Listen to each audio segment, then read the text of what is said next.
A man in a $5,000 Italian suit refused to move from a seat that wasn't his.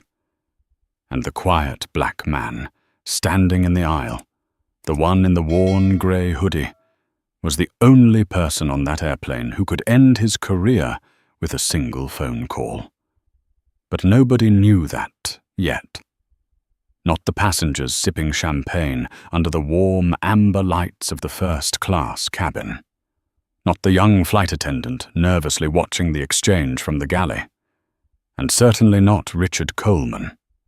Outside the windows of Terminal 4 at John F. Kennedy International Airport, the snow was falling sideways, not drifting, not floating, blasting. A wall of white slammed against the glass like the sky itself had decided to come down early for the new year. It was 9:45 on New Year's Eve, and the departure board inside the terminal looked like a battlefield. Red letters everywhere. Delayed. Cancelled. Cancelled again. Families were sleeping on the tile floor near the charging stations. A man in a business coat was shouting into his phone about a missed connection to Miami. Somewhere near the coffee kiosk, a child started crying, the sound thin and exhausted. And through all that noise moved a tall man who looked like he belonged nowhere near first class. Marcus Bennett walked calmly through the chaos with a leather weekender bag slung over one shoulder. The bag was old, not fashionable old, used old, the kind of bag that had seen airports in 3 continents and still smelled faintly like jet fuel and cedar soap. He wore a charcoal grey hoodie, loose joggers, white sneakers that had clearly lived a long life.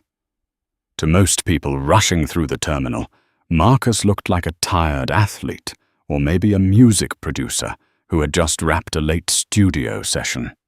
But appearances are a lazy language, and lazy language tells very expensive lies.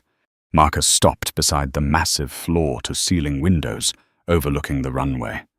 Snowplows crawled across the tarmac like stubborn insects pushing through sugar. Ground crew moved in slow, heavy shapes under floodlights, fighting a storm that wanted every airplane grounded. He took a quiet sip from a bottle of sparkling water. 36 years old, 6'3", broad shoulders, calm eyes that rarely moved faster than necessary. There was a stillness about Marcus Bennett that made people uneasy without knowing why. It was the stillness of someone who had already fought the worst battles of his life and learned how to wait. On his left wrist, half hidden beneath the cuff of the hoodie, was a watch that cost more than most of the cars in the airport parking garage. A Patek Philippe Nautilus. But Marcus wasn't wearing it for attention. Marcus didn't need attention. What he needed tonight was a seat on Flight 104 to London. Because in less than 48 hours, a quiet corporate earthquake was scheduled to happen across the Atlantic. Marcus Bennett's company, Nova Core Systems, was finalizing the acquisition of Titan Industrial Group, a century-old manufacturing giant that had spent the last decade bleeding money and pretending not to. The deal was worth billions, but more important than the money was the control. Titan Industrial supplied turbine components to half the naval fleets in Europe and a good portion of the aerospace industry in the United States. Whoever controlled Titan didn't just own factories. They owned supply chains. And tomorrow morning in London, Marcus Bennett was scheduled to become the majority owner. He just had to get there. A young lounge attendant approached him cautiously, holding a freshly printed boarding pass like it was fragile. Her name tag read Laura. "Mr. Bennett?" Marcus turned. She looked relieved just seeing him still there. We managed to get you on the last departure before the runway closes, she said quietly. Flight 104. Boarding immediately. She handed him the pass. Seat 1A. First class. Marcus nodded once. Thank you, Laura. Her shoulders relaxed a little. Happy New Year, Mr. Bennett. He gave the faintest smile. You too. He zipped the water bottle into the side pocket of the bag and headed toward Gate B32. The terminal had reached that strange hour where exhaustion starts to blur into desperation. People argued with gate agents in low, angry voices. A woman wrapped in a wool scarf prayed quietly near the window. Someone laughed too loudly at a joke that wasn't very funny. Marcus moved through them like calm water through rocks. Noise-cancelling headphones covered his ears, though no music was playing. He just liked the silence. By the time he reached the gate, the final boarding call had already started. The agent scanned his pass. Beep! The door to the jet bridge slid open. Cold air spilled inside. Marcus stepped forward. The narrow tunnel leading to the aircraft hummed faintly with electricity and distant engine noise. The metal floor vibrated slightly beneath his shoes. Halfway down the bridge, he paused for a moment. Not out of hesitation, out of habit. Marcus had spent most of his life walking into rooms where people assumed he didn't belong. Boardrooms, investment meetings, private clubs, and now, apparently, first-class cabins. The trick wasn't correcting them. The trick was letting them talk long enough to show you exactly who they were. Marcus stepped onto the plane. Warm air wrapped around him. The scent of leather seats and sanitized cabin filters replaced the sharp bite of winter. A flight attendant near the door offered a professional smile. Welcome aboard. Marcus nodded politely and turned left toward the first-class cabin. 16 seats, soft lighting, the quiet clink of glassware, low murmurs of passengers settling in, and right there, at the very front of the cabin, seat 1A, already occupied. A man in a navy blue suit leaned back comfortably, one leg crossed over the other, sipping a mimosa while typing rapidly on a tablet. His blonde hair was slicked back with surgical precision. His cufflinks gleamed under the cabin lights. Everything about him said money, or at least the performance of money. Marcus stopped in the aisle, looked down at the boarding pass in his hand, then back at the seat. 1A. His seat. The suited man didn't look up. Marcus took a slow breath. Excuse me, he said calmly. I believe you're sitting in my seat. The man raised a finger without turning his head. Wait. He finished typing, tapped send with unnecessary force, then finally looked up. His eyes moved over Marcus, the way people inspect a stain on a carpet. Hoodie. Joggers. Old bag. The corner of his mouth twisted. I think you're confused, the man said. He gestured lazily toward the back of the aircraft. Economy is that way. The man didn't even try to hide the smirk. Richard Coleman leaned deeper into seat 1A, as if the leather itself had accepted him as its rightful owner. He took another slow sip of mimosa, eyes drifting back over Marcus, with the casual cruelty of someone who had spent decades deciding who belonged in a room and who did not. You probably boarded through the wrong door, Richard said lightly. Happens all the time. Marcus didn't move. Behind him, the narrow aisle had begun to fill. A couple in their 70s waited patiently with winter coats folded over their arms. A younger man, farther back, shifted his carry-on from one shoulder to the other. Nobody spoke, but their attention was unmistakable. Marcus held the boarding pass between two fingers. "Seat 1A, he said calmly. "That's what the ticket says." Richard gave a short laugh, the kind that wasn't meant to be friendly. "Look, pal," he said, finally setting the glass down on the tray table. "This is first class. I've been flying this route longer than you've probably been alive." His eyes dropped again to Marcus's hoodie. "You might want to check your boarding group before the overhead bins fill up back there." Across the aisle, the man in seat 1B slowly lowered his newspaper. Edward Harrington had spent 40 years in corporate boardrooms, learning how to read power before it announced itself.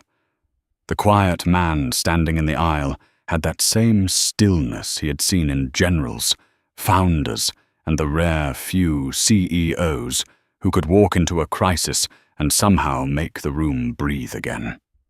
Edward's silver brows lifted slightly. He knew that face. He knew it because he had studied it earlier that week in a confidential acquisition report that had landed on his desk like a thunderclap. Marcus Bennett, founder of Nova Core Systems, the man who had quietly purchased a controlling share of Titan Industrial less than 12 hours ago. Edward felt the corner of his mouth twitch. The vice president of sales, sitting in seat 1A, had absolutely no idea what kind of hurricane he was poking with a stick. Marcus stepped 1 inch closer to the seat. Not aggressive, not impatient, just enough to remove any doubt that he was not leaving. "I'll say it one more time," Marcus said quietly. "You're in my seat." Richard's smile vanished. He pushed the tray table forward with a sharp click and stood up. He was tall, but Marcus still had an inch on him. That bothered him immediately.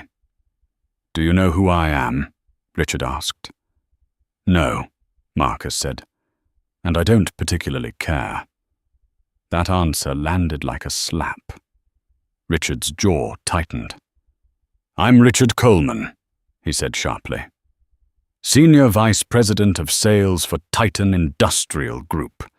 I have meetings in London that involve contracts larger than whatever you make in a year." He jabbed a finger toward Marcus's chest. "My time is worth $5,000 an hour. I'm sitting here." Marcus blinked once. The name meant something. He had reviewed Titan's executive roster during the acquisition briefing earlier that week. Richard Coleman had been flagged by internal auditors 3 separate times for questionable expense reports and complaints about a toxic management style. Marcus had already circled the name in his notebook. He had planned to meet the man in London. Apparently, London had come early. Across the aisle, Edward Harrington folded his newspaper completely now, resting it on his lap. The cabin lights reflected in his glasses as he watched the exchange with growing fascination. He opened his mouth to speak. Marcus caught the movement from the corner of his eye and gave the smallest shake of his head. "Not yet." Edward leaned back slowly, hiding a smile. This was better than television. A young flight attendant hurried forward from the galley. Emily Carter had only been flying international routes for 6 months, and tonight had already felt like the longest shift of her career. Delays, storms, angry passengers, and now a standoff in the first row 5 minutes before the cabin door closed. Her eyes moved quickly between the two men. "Is there a problem here?" she asked. Richard answered instantly. "Yes," he snapped. "This man is trying to take my seat." Emily turned to Marcus. "Sir, may I see your boarding pass?" Marcus handed it to her. Her handheld scanner beeped softly. Seat 1A, confirmed. Emily's shoulders straightened slightly. She turned to Richard. Sir, I'll just need to see your boarding pass as well. Richard sighed dramatically, reaching into his jacket pocket as if the request itself was a personal insult. He produced a folded paper ticket and shoved it toward her. Emily scanned it. The device made a dull, unhappy buzz. She frowned and checked the screen again. Sir, she said carefully, this boarding pass is for seat 14B. The silence that followed felt heavy. Row 2 had stopped talking entirely. A businessman in seat 3 leaned forward slightly, pretending to adjust his seatbelt just so he could hear better. Richard's face turned a deep shade of red. That's a system error, he said immediately. Emily blinked. I'm sorry? The gate agent upgraded me, Richard continued smoothly. Platinum loyalty. She told me to take seat 1A. Emily hesitated. That upgrade isn't reflected in the system. That sounds like your system's problem, Richard snapped. He gestured toward Marcus. Look at him. You're seriously telling me he paid for this seat? The words hung in the air. Ugly. Heavy. Marcus felt the muscles in his hands tighten inside the pockets of his hoodie. He forced them to relax. Across the aisle, Edward Harrington's knuckles turned white around the armrest. Richard kept talking.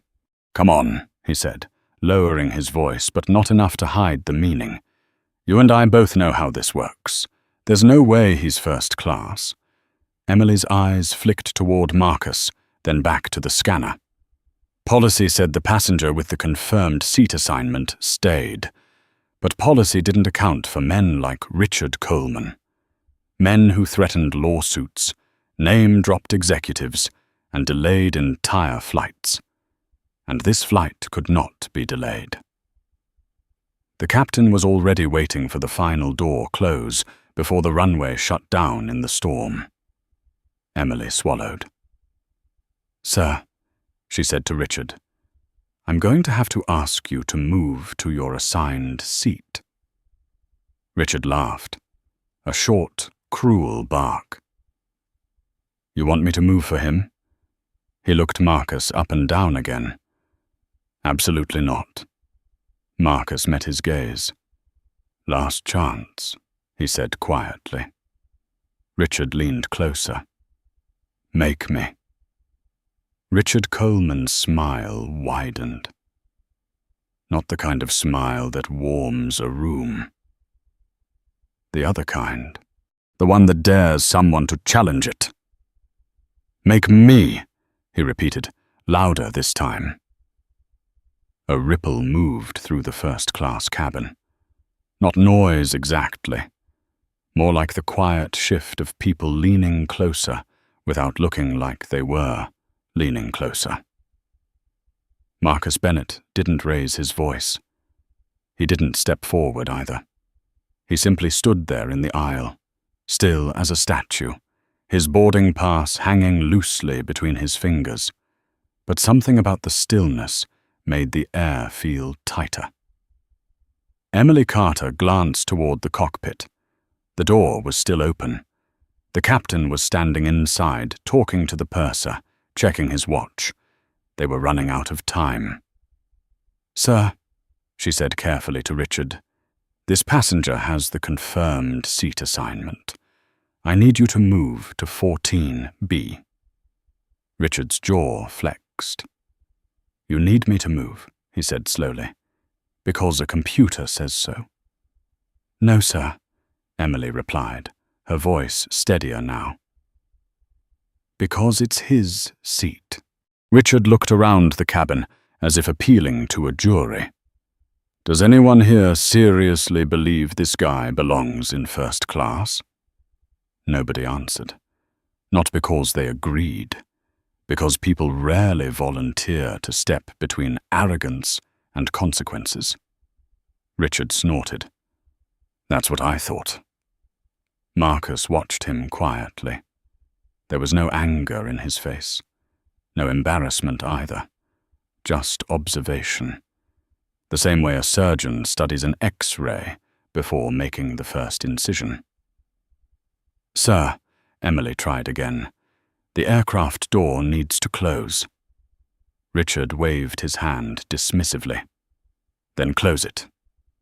With you in 14B. No, Richard said flatly. Emily felt the knot in her stomach tighten. If she called airport security, they would remove Richard. That was procedure. But that also meant the plane would lose its departure slot. The storm outside would shut the runway within minutes. 300 passengers would spend New Year's Eve stranded at JFK.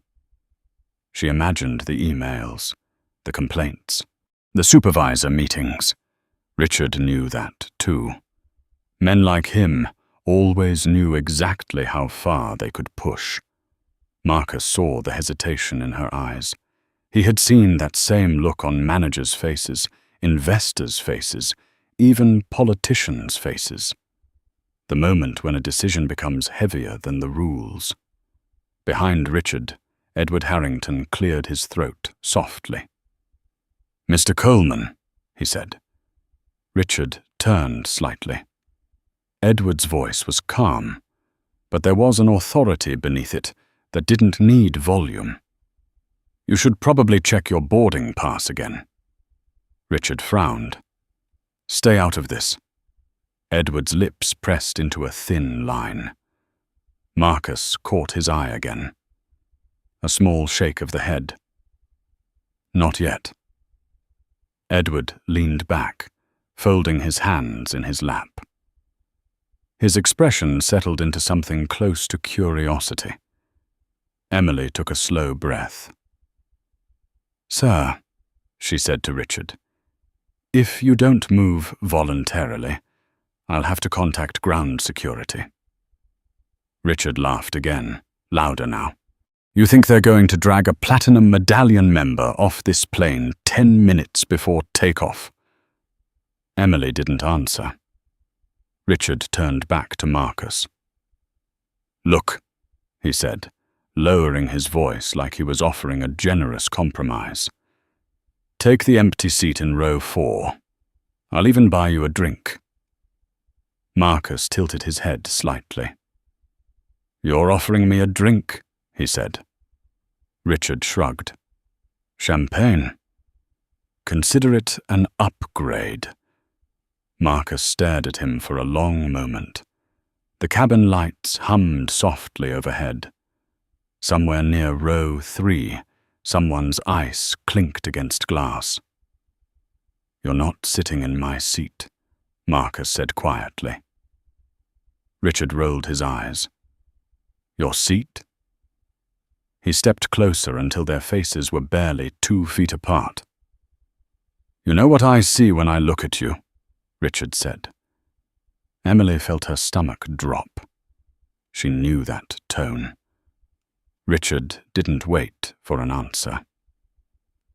"I see someone who walked into the wrong cabin and doesn't know when to leave." Marcus didn't blink. Across the aisle, Edward Harrington's fingers tightened again on the armrest. Richard kept going. "You've got the hoodie, the gym shoes. That bag looks like it came from a pawn shop. And somehow I'm supposed to believe you bought the most expensive seat on the aircraft." He shook his head slowly. "No chance." Emily's voice came out sharper than she expected. "Sir, that's enough." Richard ignored her. "You know what's funny?" he said to Marcus.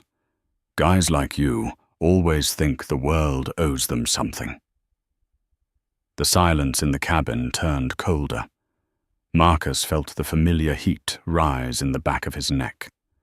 Not anger, recognition. He had heard variations of this speech in boardrooms where men twice Richard's age tried to explain why Marcus Bennett couldn't possibly be the founder sitting at the head of the table.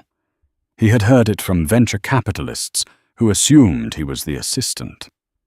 He had heard it from security guards who asked for ID in buildings he owned. Marcus let the moment stretch. Then he reached up calmly and pressed the small call button above the seat. A soft chime echoed through the cabin. Richard stared at him. What was that supposed to do? Marcus didn't answer. Emily looked confused. "You just called me," she said. "No," Marcus replied quietly. "I called someone else." Richard scoffed. "Oh, please." From the cockpit doorway, the captain finally stepped out. Captain David Reynolds was in his late 50s, with silver hair and the kind of weathered face that came from 30 years of night flights and storm landings. His eyes moved quickly across the scene. 2 men standing in the aisle. A nervous flight attendant. Half the cabin pretending not to stare. "What's going on?" he asked. Emily stepped forward. "Seat assignment dispute, Captain." Richard pointed at Marcus immediately. "This guy is refusing to leave." Marcus said nothing. The captain looked at Emily. "Who has the assigned seat?" She held up the scanner. "He does." The captain turned toward Richard. "Sir, I'm going to need you to take your assigned seat so we can close the door." Richard crossed his arms. "I'm not moving." The captain's eyes narrowed. Richard leaned forward slightly. "You remove me from this plane, and I'll make sure Delta Corporate hears about it before this aircraft reaches 10,000 feet. The captain studied him for a moment. Then he turned to Marcus. "Sir," he said calmly, "would you be willing to take another seat tonight?" Emily's shoulders sagged. Richard smiled. Marcus looked at the captain, looked at the anxious passengers behind him, looked at the storm raging outside the window. Then he nodded once. "That won't be necessary," Marcus said. "I'll take 14B, Richard burst out laughing. "See," he said loudly, "even he knows he doesn't belong here." Marcus leaned down slightly so only Richard could hear him. "Enjoy the seat," he said quietly. "It's the most comfortable place you're going to sit for a very long time." Then he turned and walked down the aisle towards the back of the plane. Behind him, Richard Coleman raised his glass. "To victory," he said. Edward Harrington watched Marcus disappear past the curtain into economy, and slowly he began to smile. Marcus Bennett ducked slightly as he stepped through the thin curtain, separating first class from the rest of the aircraft. The lighting changed instantly. Up front, the cabin had been warm and quiet, soft amber lights and leather seats, spaced like private islands.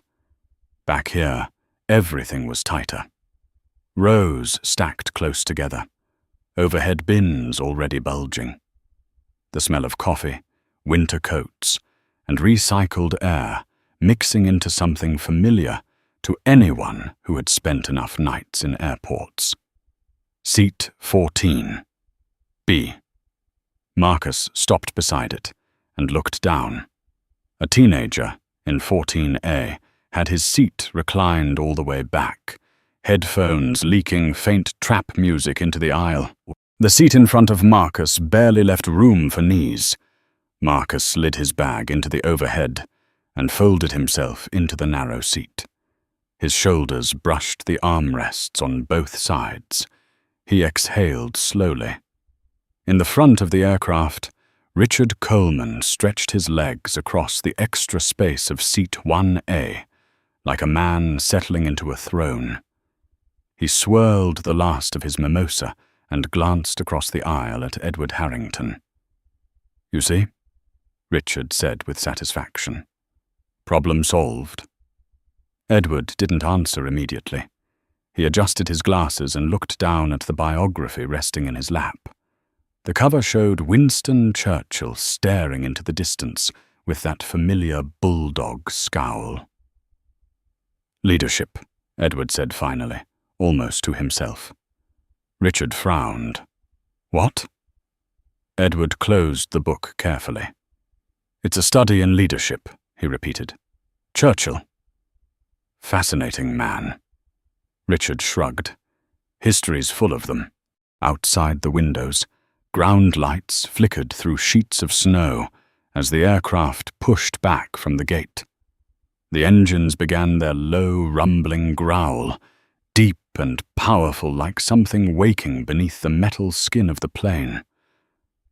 Back in seat 14B, Marcus pulled his phone from his pocket. The screen glowed softly against the dim cabin lighting. He opened an encrypted messaging app. One message. To Olivia Chen, Chief Legal Officer at Nova Core Systems. Marcus typed calmly. Draft termination papers for Richard Coleman, Vice President of Sales, Titan Industrial, effective immediately upon arrival in London.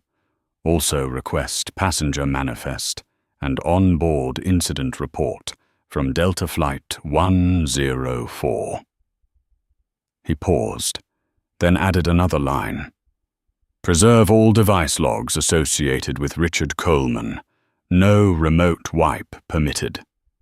Send. Marcus switched the phone to airplane mode and leaned his head back against the seat. The aircraft began taxiing toward the runway. Up front, Richard Coleman was already ordering another drink. "Double this time," he told Emily Carter as she passed with a tray. "New Year's Eve deserves celebration." Emily hesitated for a fraction of a second before nodding politely. "Yes, sir." She returned a moment later with a glass of 25-year single malt scotch.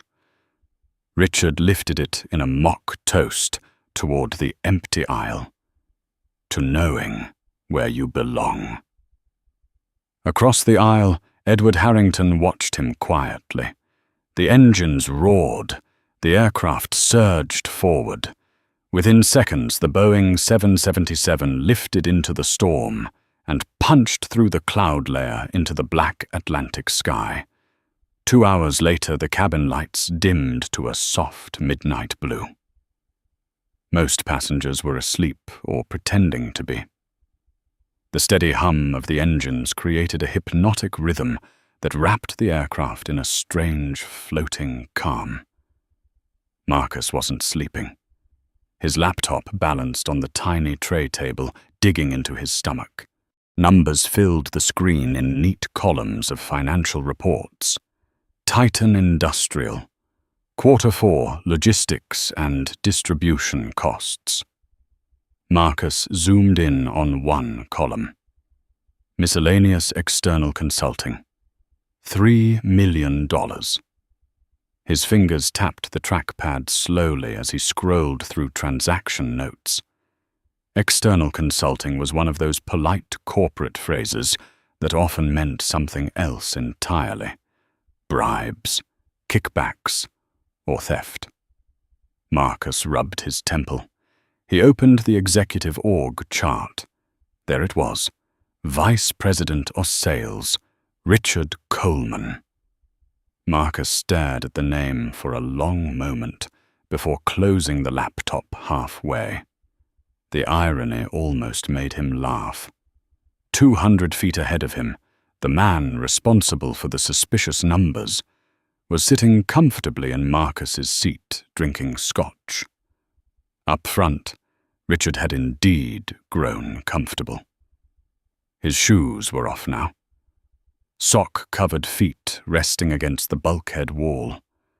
The scotch glass half empty in his hand. He glanced sideways at Edward.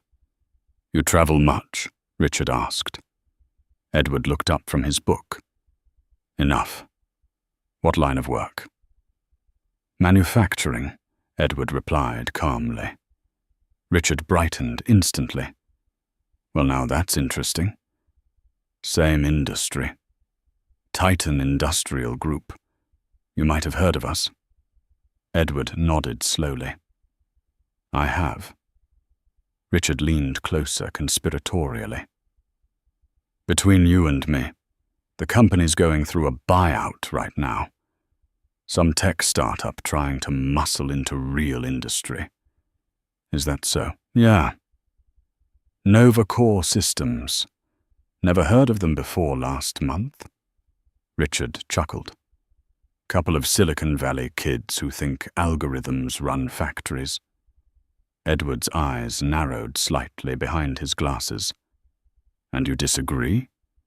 Of course I do, Richard said, swirling the scotch.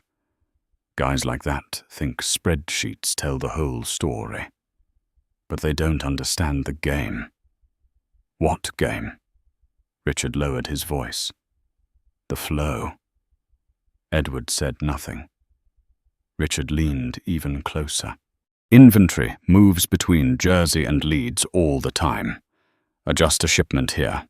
Delay a ledger entry there. Suddenly, quarterly numbers look a whole lot healthier. Edward felt something cold crawl down his spine. That sounds risky, he said carefully. Richard laughed. Only if someone notices. And the new owner? Richard waved dismissively. Marcus Bennett. Please. I looked him up. Some 30-something kid in a hoodie running a software company.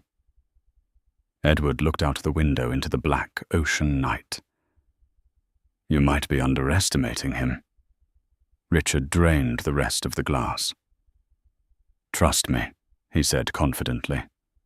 Guys like him need guys like me. Edward closed his book slowly, and for the first time that evening, he reached into his jacket pocket and pulled out a small leather notebook. He uncapped his pen and began writing. The first sign that something was wrong was the sound. Not a bang, not a shake. A sharp metallic ding that cut through the quiet cabin like a knife. The fasten seatbelt sign. It flashed on above every row at once.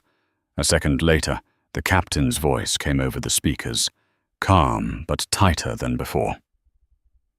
Ladies and gentlemen, this is the captain speaking. We're encountering unexpected clear air turbulence over the North Atlantic.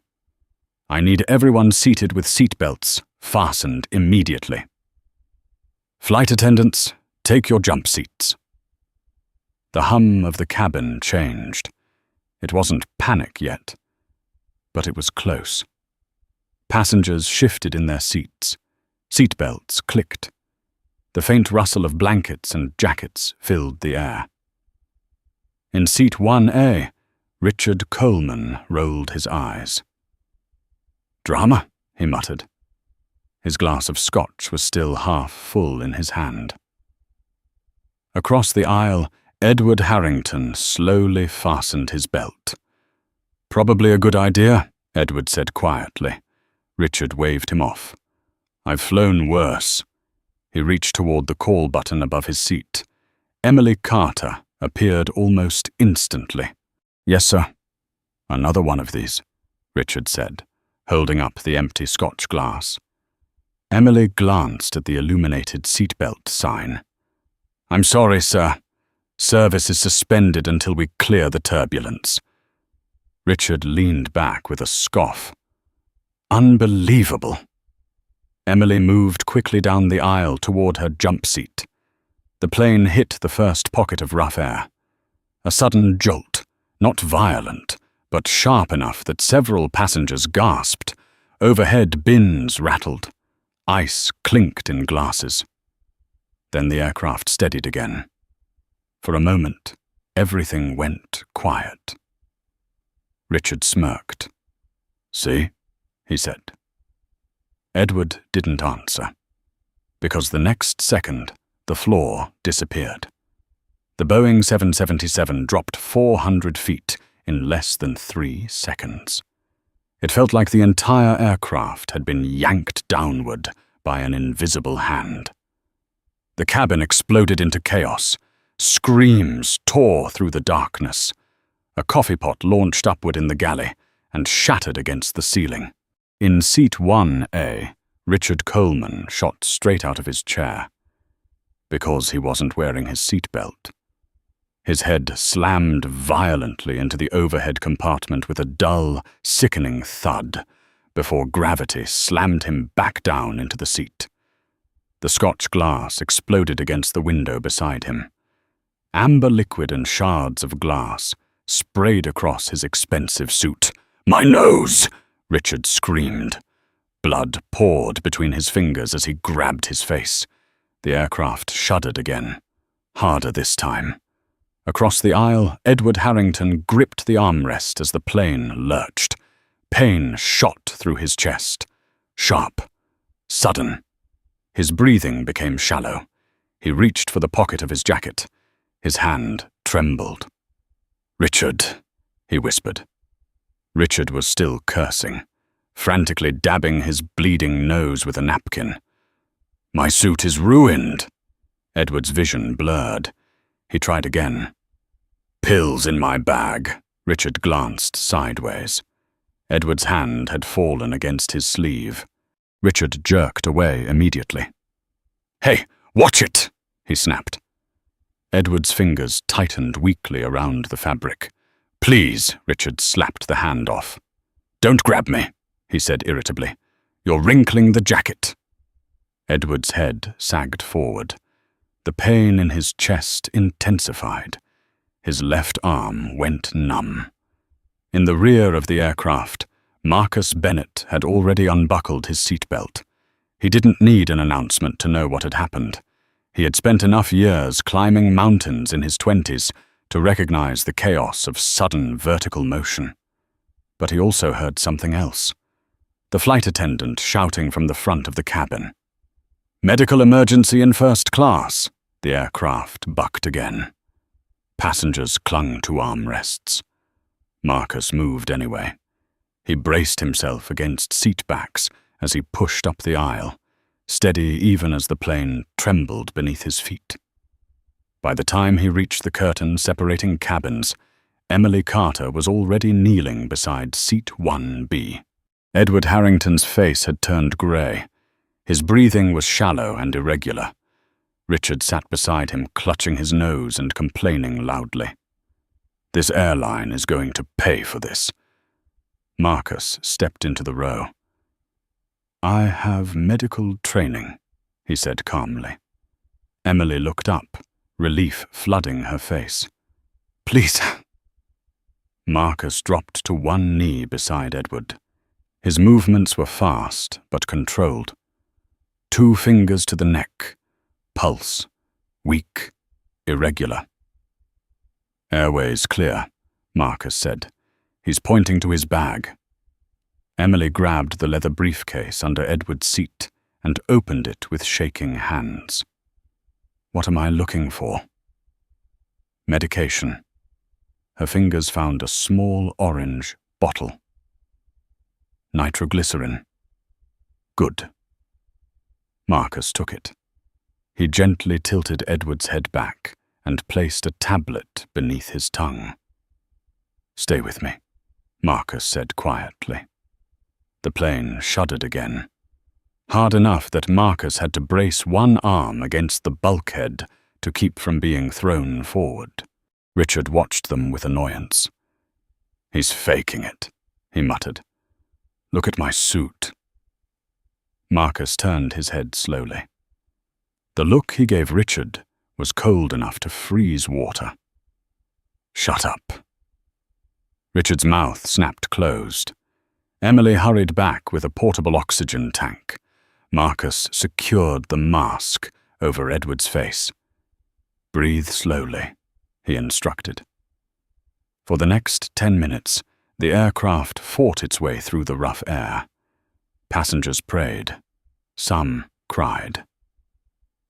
Marcus never moved from the floor. He monitored Edward's pulse, steadying the older man every time the plane lurched. Gradually, the shaking eased. The engines settled into their steady rhythm again. Edward's breathing stabilized.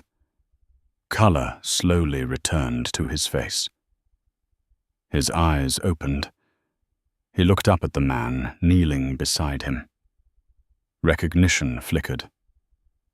Marcus? Bennett? Marcus smiled faintly. "I've got you, Mr. Harrington." Edward exhaled slowly. "You gave up your seat." Marcus shrugged slightly. It was only a chair. Across the aisle, Richard Coleman dabbed at his bloody nose and stared at them both. For the first time that night. He looked uneasy. The cabin was quiet again, but it wasn't the same quiet. This one had weight, the kind of silence that lingers after fear passes, but before people remember how to breathe normally again. Edward Harrington sat upright now, the oxygen mask resting loosely around his neck. A blanket had been draped over his shoulders, though the color had already returned to his face. His breathing had slowed, steady again. Marcus Bennett was still kneeling beside the seat. Emily Carter hovered close by, one hand resting on the oxygen tank, eyes flicking between the two men, like she was afraid the moment might collapse if she looked away too long. Richard Coleman sat stiffly in seat 1A, a wad of paper towels pressed against his nose. The bleeding had slowed, but the front of his $5,000 suit was stained dark and uneven. He looked irritated. Not shaken, not embarrassed, just irritated. "Well," Richard said finally, voice thick through the swollen nose. That was dramatic. No one answered him. Edward turned his head slowly toward Marcus. "You saved my life," he said quietly. Marcus shook his head. "You had the medication. I just helped you take it." Edward studied him for a moment. Then he smiled faintly. "That humility is exactly why you're going to be a dangerous CEO." Marcus said nothing. Richard snorted.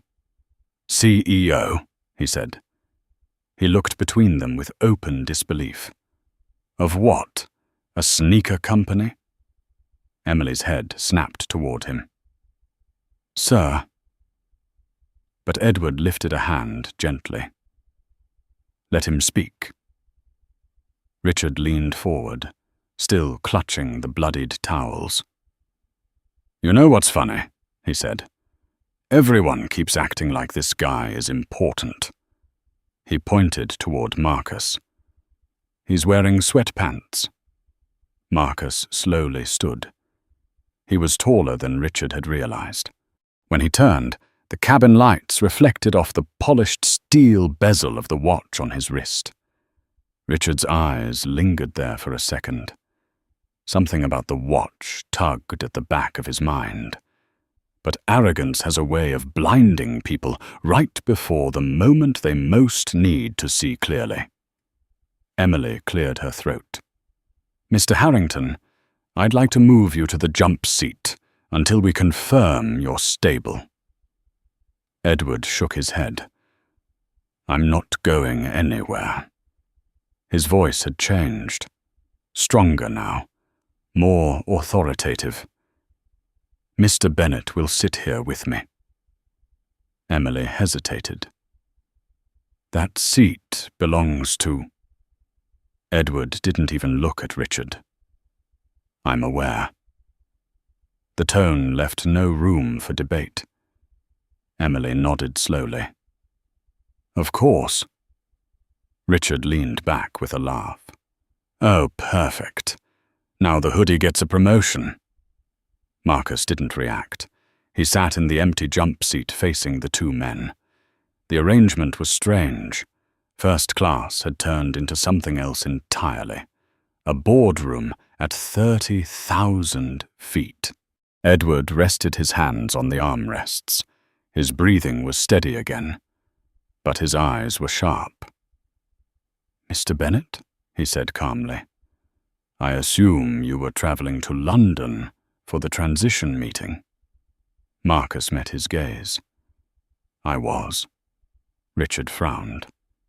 "Transition meeting?" Neither man acknowledged him. Edward reached into his briefcase, the same case that had held the nitroglycerin. He pulled out a thick blue folder.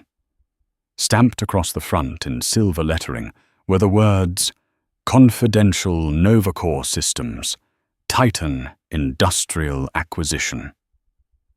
Richard's laughter stopped, slowly, very slowly. Edward placed the folder in Marcus's hands.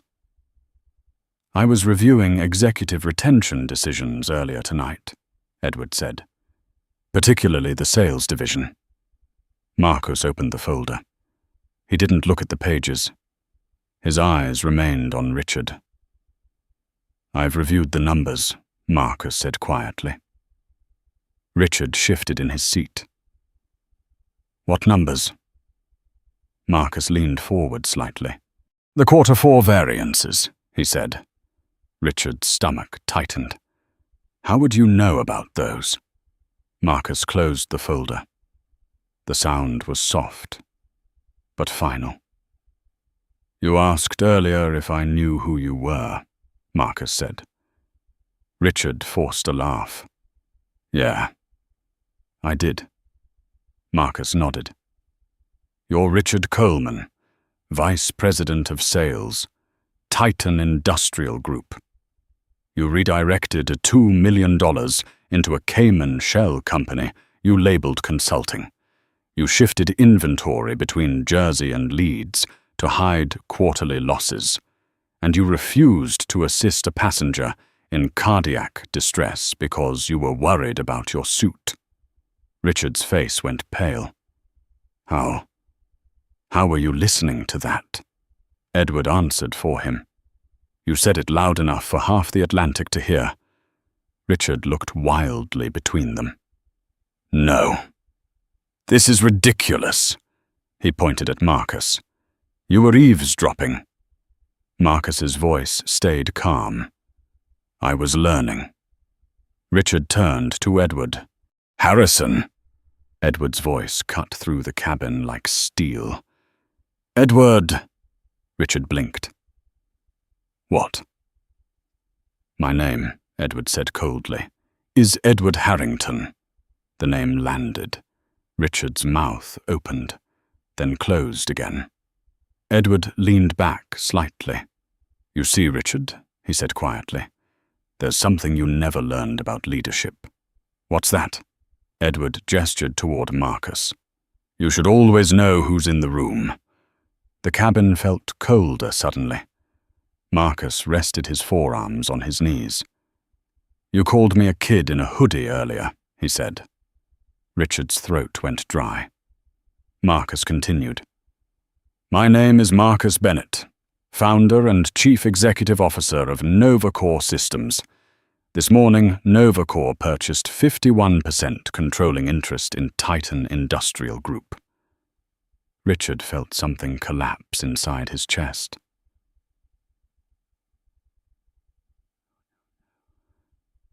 Marcus nodded once. "I believe you were planning to impress me in London." Richard stared at him in horror. Marcus glanced down at his watch. "We're saving some time." He opened the folder again, pulled out a pen, and wrote a single sentence across the top page. Richard's voice came out as a whisper. "What are you doing?" Marcus looked up. His eyes were calm, but there was no warmth in them. "I'm drafting your termination." Silence swallowed the cabin. Richard's breathing quickened. "You can't do that," he said. Edward folded his hands. "He can." Richard shook his head violently. "I have a contract." Edward smiled faintly. You had one, until you admitted to multiple federal crimes in front of witnesses.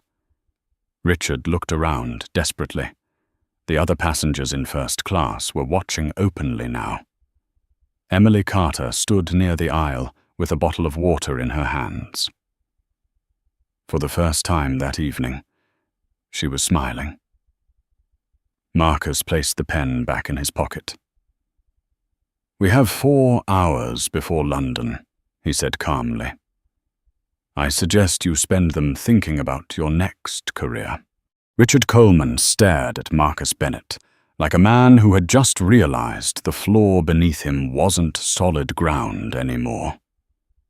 For several seconds he didn't blink, didn't breathe, didn't move. The cabin around them seemed to shrink. The soft engine hum that had been background noise all night now sounded louder, deeper, like the aircraft itself was leaning in to hear what would happen next. "That's not possible," Richard finally said. His voice cracked halfway through the sentence. Marcus didn't answer. He didn't need him to. Across the aisle, Edward Harrington watched the color drain from Richard's face with something close to quiet satisfaction. Richard shook his head slowly. "No," he said again, more desperately. "No. You're bluffing." Marcus leaned back in the jump seat. "Calm, patient. You can check the acquisition filings when we land," he said. "They were finalized earlier this afternoon." Richard's eyes darted between the two men. Edward spoke next. "Richard," he said quietly, "you should listen carefully." Richard turned toward him, panic rising. "You knew about this?" Edward nodded. "I approved the deal." The words landed like a hammer. Richard's breathing quickened. You sold the company," he whispered. Edward's voice stayed even. "I sold the future of the company to someone capable of saving it." Richard looked back at Marcus. The hoodie, the joggers, the quiet expression. His stomach twisted violently. Marcus Bennett. The name suddenly snapped into place inside Richard's memory, like a lock finally opening. News articles, business headlines, a photo in Forbes from the previous year. The youngest founder ever to build a supply chain software company, worth billions. Richard felt a wave of nausea. "You were in seat 14B, he said weakly. Marcus nodded once. "Because you stole seat 1A. Richard swallowed. "Look, Marcus, Mr. Bennett." He stumbled over the words. The arrogance that had filled his voice earlier had evaporated completely. "You have to understand," he said quickly. "Tonight was stressful. The storm, the delays, the alcohol." Marcus said nothing. Richard leaned forward. That conversation earlier about inventory, that was just talk. Edward's eyebrow lifted. Talk. Richard nodded rapidly. Sales talk. Locker room talk. You know how executives are. We exaggerate. Marcus folded his hands loosely. You exaggerated moving $2 million into a Cayman shell company? Richard's lips parted. No words came out. Marcus's gaze hardened slightly. You exaggerated manipulating shipping records between Jersey and Leeds? Richard's face had turned grey. I can explain that, he said quickly. Marcus shook his head. You already did. The cabin was silent except for the engines. Passengers in rows 2 and 3 had stopped pretending not to listen. Phones had begun to appear quietly. Edward reached into his jacket pocket again and removed the small leather notebook. He opened it. The neat handwriting filled several pages. "Your explanation was very thorough," Edward said calmly. Richard stared at the notebook. "You wrote that down?" Edward closed it with a soft snap. Every word. Richard's breathing became shallow. "Okay," he said quickly. "Okay, listen." He leaned forward toward Marcus, like a gambler throwing his last chips onto the table. "I can fix this." Marcus's expression didn't change. "How?" Richard spread his hands. "I know the market. I know Titan's clients. Half our European contracts exist because of relationships I built." Marcus tilted his head slightly. "And the other half?" Richard hesitated. Marcus continued. "You think I bought Titan Industrial without understanding its sales pipeline?" Richard opened his mouth. Marcus leaned forward now. The movement was slow, controlled. "You're not valuable," Marcus said quietly. "You're expensive." Richard flinched. Across the aisle, Edward watched the exchange like a judge listening to closing arguments. Marcus continued.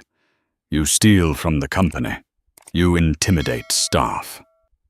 "And tonight," Marcus said, his voice dropping even lower, "you refused to help a man having a heart attack because you were worried about your suit."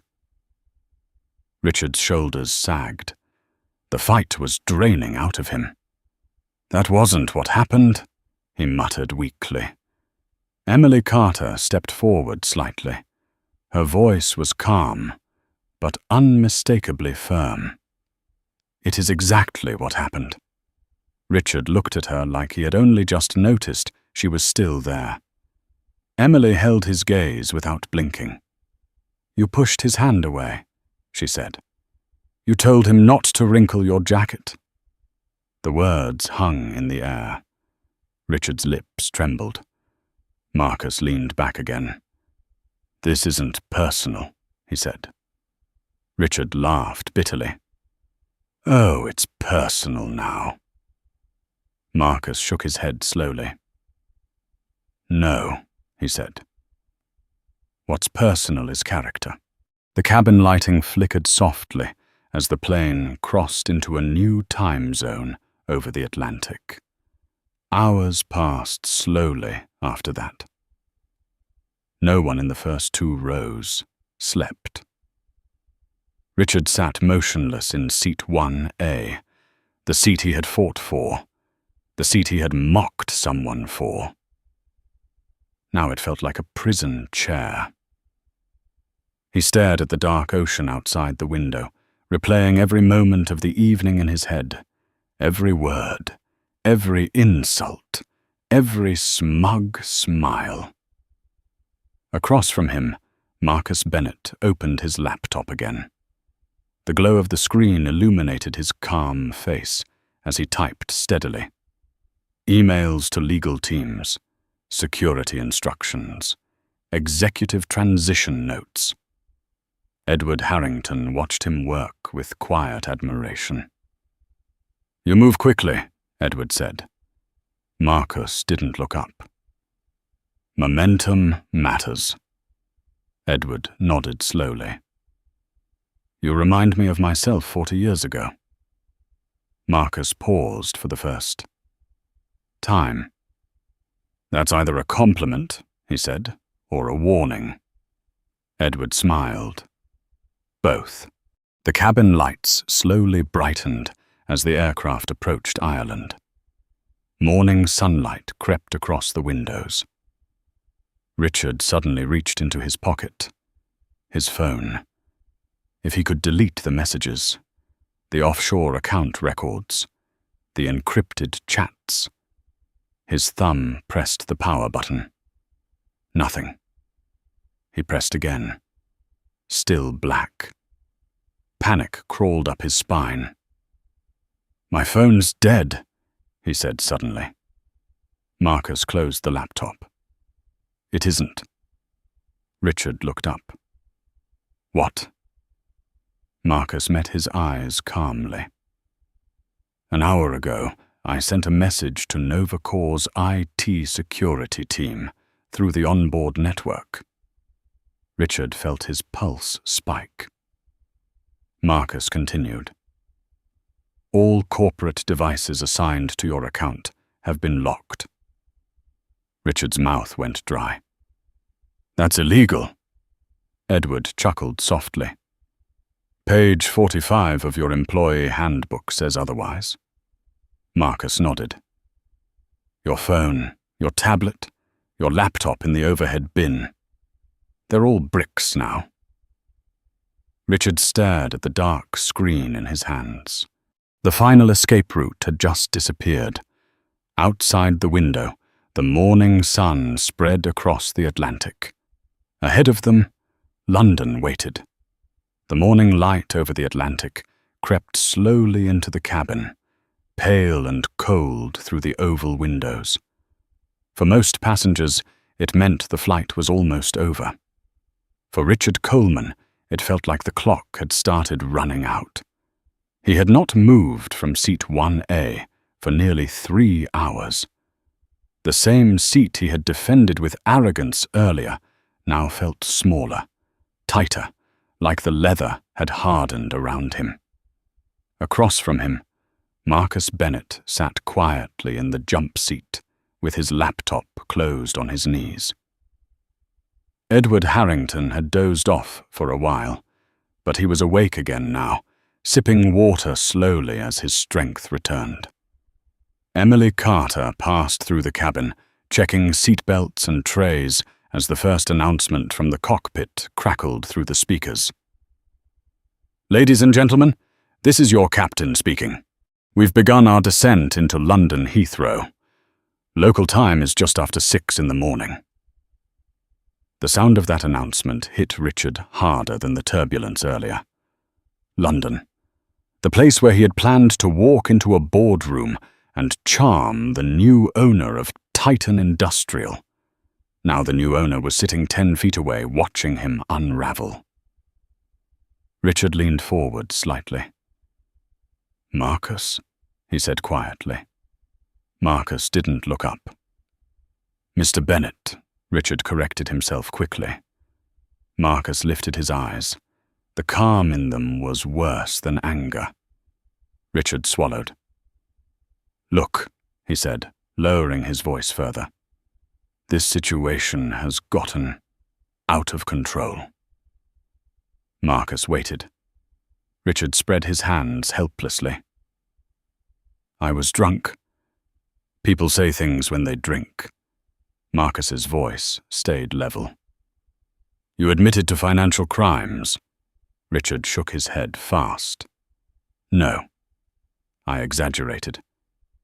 Sales culture. Big talk. Edward Harrington turned slowly toward him. You called it a shell company in the Cayman Islands, Edward said. Richard's jaw tightened. That was a joke. Marcus leaned back slightly. You moved $2 million. I didn't. You described exactly how you did. Richard's voice cracked. I was bluffing. Marcus studied him for a moment. You weren't bluffing when Mr. Harrington asked about the inventory transfers. Richard's eyes darted toward Edward. Edward said nothing.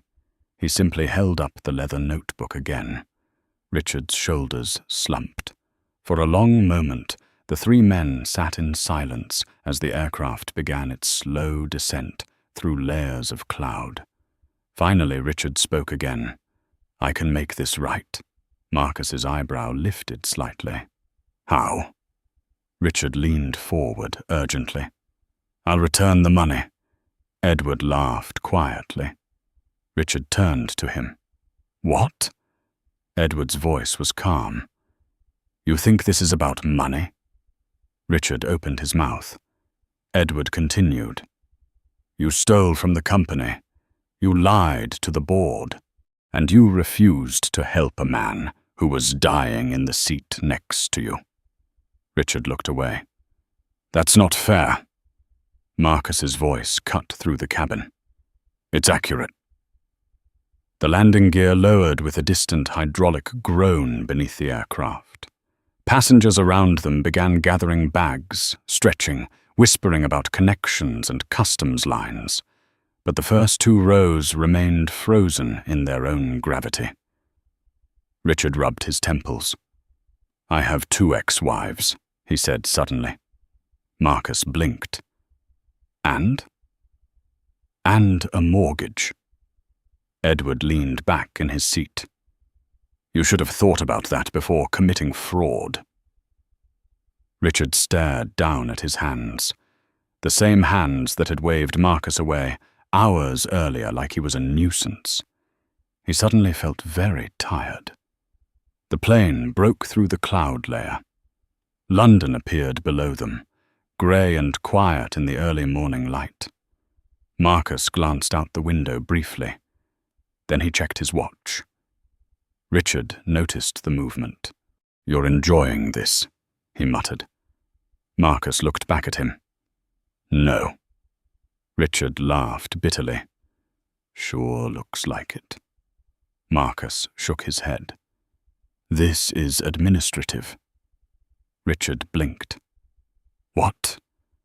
Marcus's voice remained calm. You're not important enough for revenge. The words landed harder than any insult. The aircraft touched the runway with a violent screech of rubber.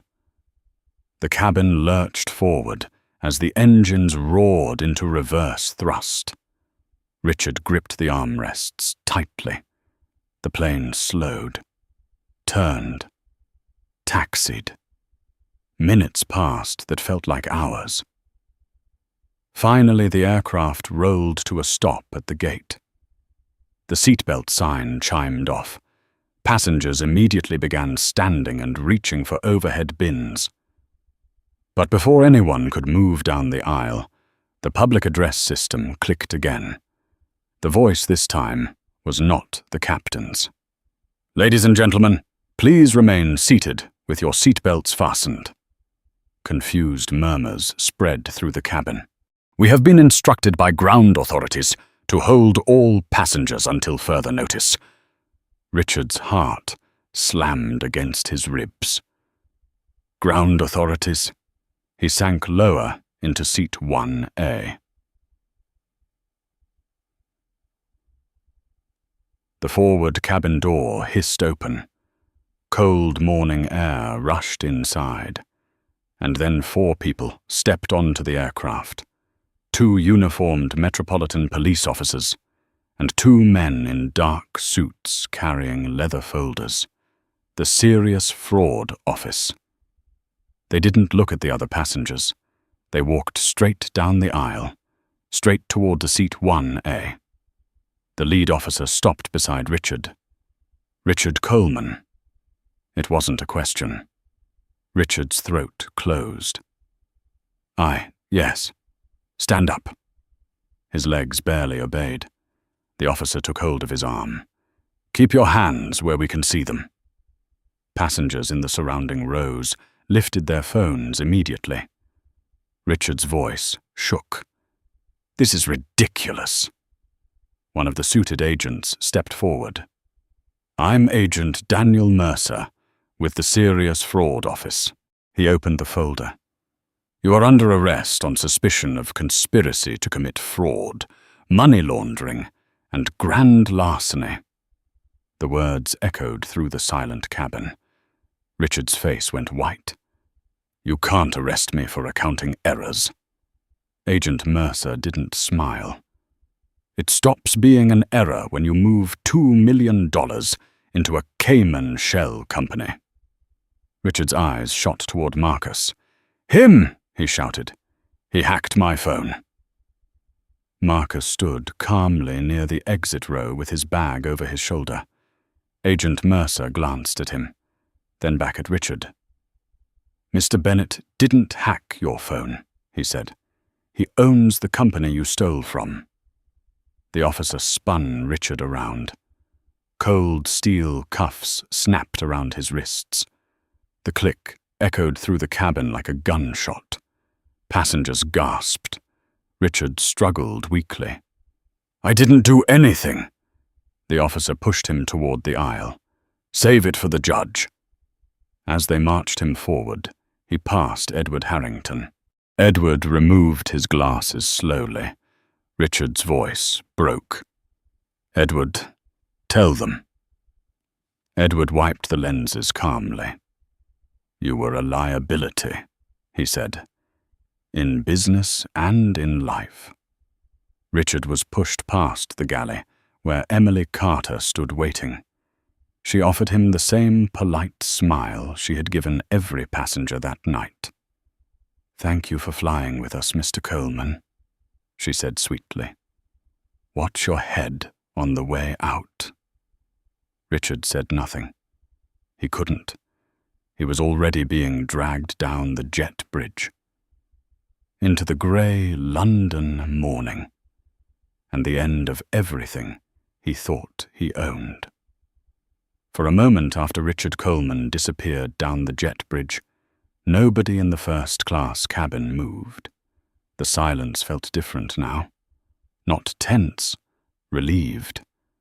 Passengers began whispering to each other, some still holding their phones up, as if the moment might rewind and play again. A woman in seat 2A leaned toward her husband and murmured something about karma. The businessman in row 3 slowly lowered his camera and shook his head. Marcus Bennett stepped forward into the aisle. His bag rested easily over his shoulder again, the same worn leather weekender that had followed him across half the world. The hoodie still hung loosely around his frame, as if the entire storm of the last 7 hours had barely touched him. Edward Harrington stood carefully from seat 1. B. Emily Carter moved instinctively toward him. "Sir, we can call for wheelchair assistance," she said. Edward waved the suggestion away. "I've had worse mornings." He straightened his jacket slowly and turned toward Marcus. For a brief moment, the two men simply studied each other. Not as strangers anymore, not as adversaries, as partners standing at the edge of something new. "You were very calm tonight," Edward said. Marcus shrugged slightly.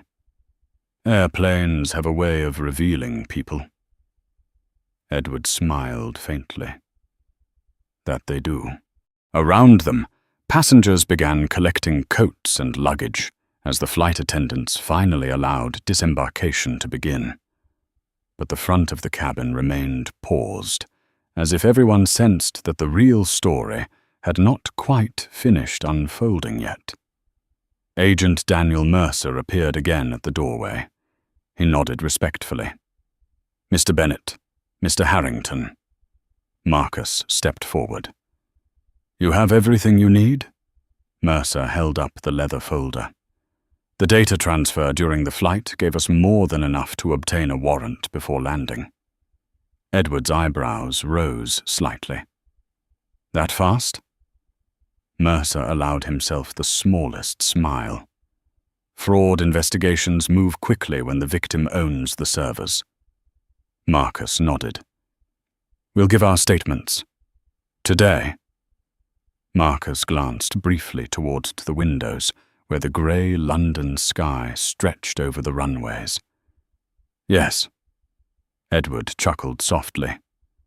"I see the new management style already." Mercer stepped aside and gestured toward the jet bridge. "Whenever you're ready." Marcus and Edward walked together toward the exit. Passengers in the nearby rows instinctively moved aside to clear the aisle. Some offered quiet nods. Others simply stared. The woman in seat 2A whispered to her husband again. "That's the guy in the hoodie." Marcus heard it. He didn't react. The jet bridge air was colder than the cabin, sharp with the smell of morning rain and airport fuel. Richard Coleman was nowhere in sight now. Only the faint echo of distant voices and the hum of terminal activity drifted through the corridor. Edward walked beside Marcus slowly. "You know," he said, "7 hours ago I thought tonight was going to be unpleasant." Marcus glanced at him.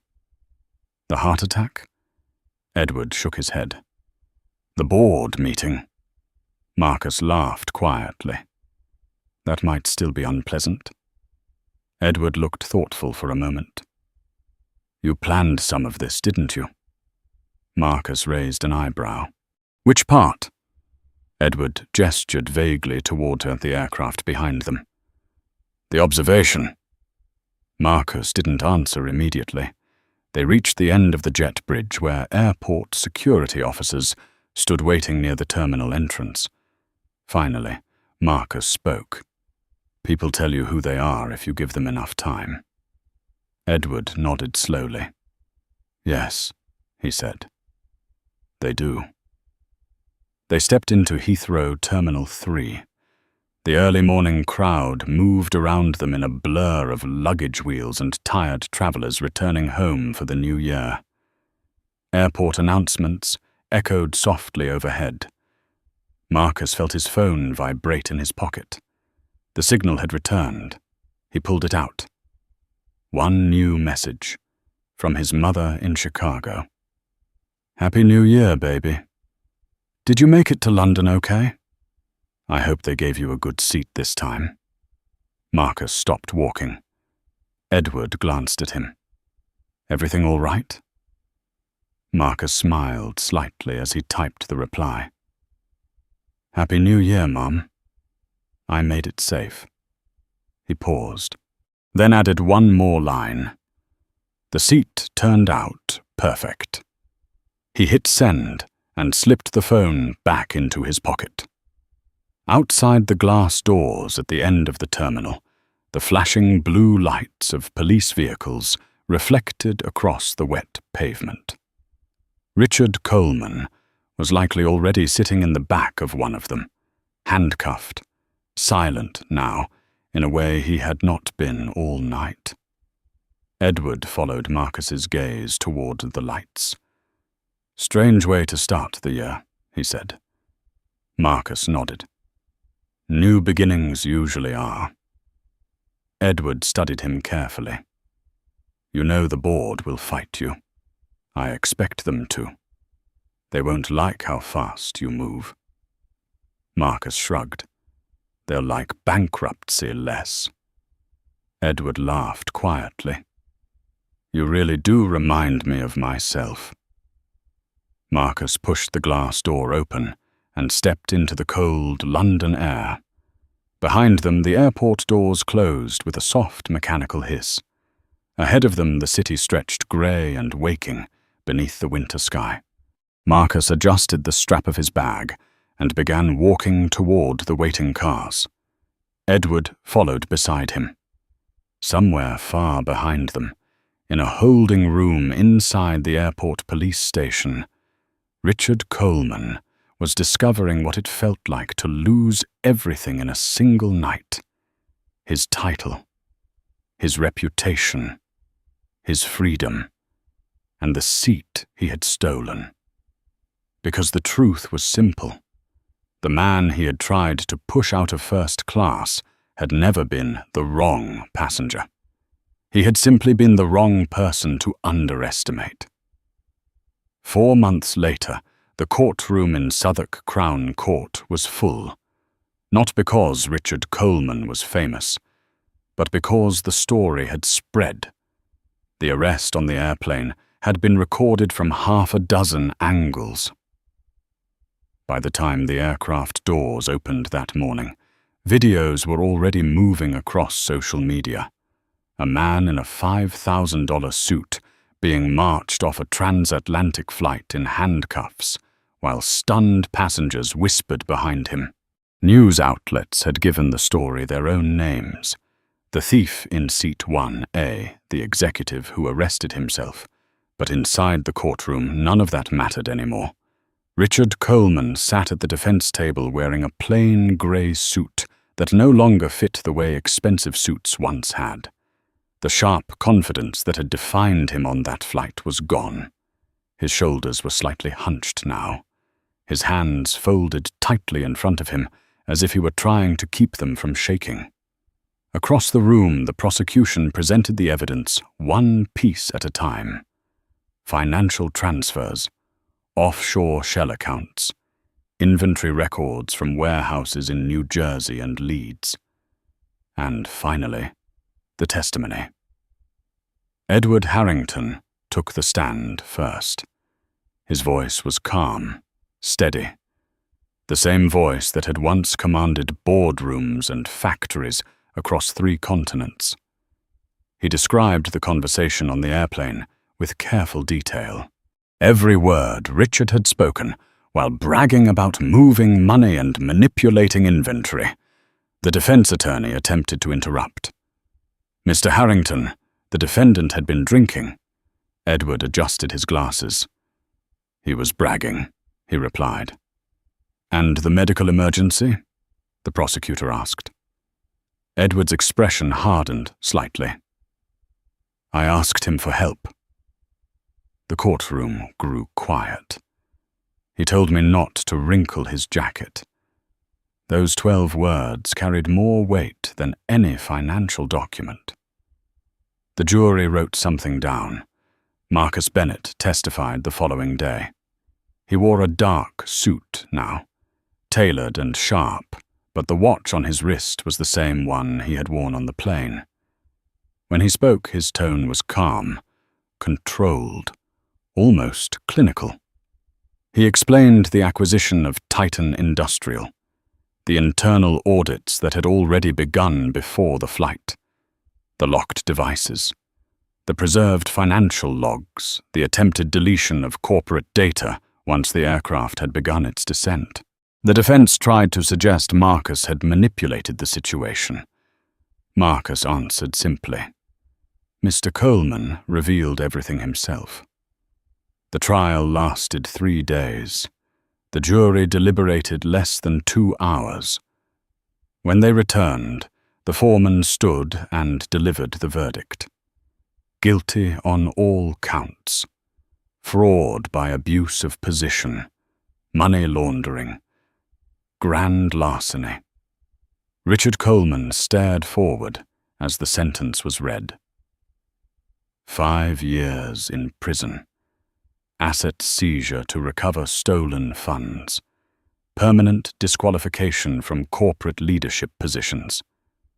The gavel struck once, and the story of Richard Coleman effectively ended. But the story of Marcus Bennett had only begun. 2 days after the trial, the main auditorium at Titan Industrial's London headquarters was filled with hundreds of employees, factory supervisors, engineers, logistics coordinators, people who had spent years watching the company slowly decline under the weight of mismanagement and quiet corruption. They expected layoffs, outsourcing, corporate restructuring delivered by a distant tech executive who would treat them like numbers in a spreadsheet. Instead, Marcus Bennett walked onto the stage wearing a suit but without the tie. Edward Harrington followed him. Marcus didn't stand behind the podium at first. He walked to the edge of the stage and looked at the faces in front of him. Men and women who had spent decades building machines that powered half the shipping fleets in Europe. These factories, Marcus said, built this company. The room was silent. What destroyed it wasn't the workers. He paused. It was leadership. People shifted in their seats. Marcus continued. The funds recovered from the Coleman fraud case total just over $2 million. Murmurs spread through the audience. That money will not go into corporate profit. Now the room was fully alert. Marcus gestured toward the workers seated in the first rows. It will be distributed as a one-time bonus to the factory employees who kept Titan running during the years leadership failed you. For a moment, the audience didn't react. Then someone started clapping. Then another. Within seconds, the entire room stood. Edward Harrington watched the reaction with a quiet smile. After the applause settled, Marcus made one final announcement. Good companies are built by good people. He glanced briefly toward Edward. And sometimes the people who prove themselves aren't the ones wearing suits. 6 months later, a woman walked into Nova Core Systems headquarters in Chicago for her first day of work. Emily Carter had spent nearly 10 years working as a flight attendant. She had managed turbulence, medical emergencies, difficult passengers, and one executive who had threatened her job while sitting in a seat he didn't belong in. Now she stepped into an office with glass walls overlooking the city skyline. Her new title read, Director of Corporate Culture and Travel Logistics. Her salary had doubled. Marcus Bennett believed companies should reward character. Not titles, not arrogance. Character. And that is how the story of Seat 1A ended. A man in a $5,000 suit believed the world owed him respect. He believed status made him powerful. He believed the quiet man in the grey hoodie didn't belong in first class. What he never realized was that real power rarely announces itself. It watches, it listens, and when the moment arrives, it acts. If you enjoyed this story and the lesson behind it, take a second to support the channel. Tap like, subscribe for more stories like this, and drop 3 words in the comments. Stay humble always.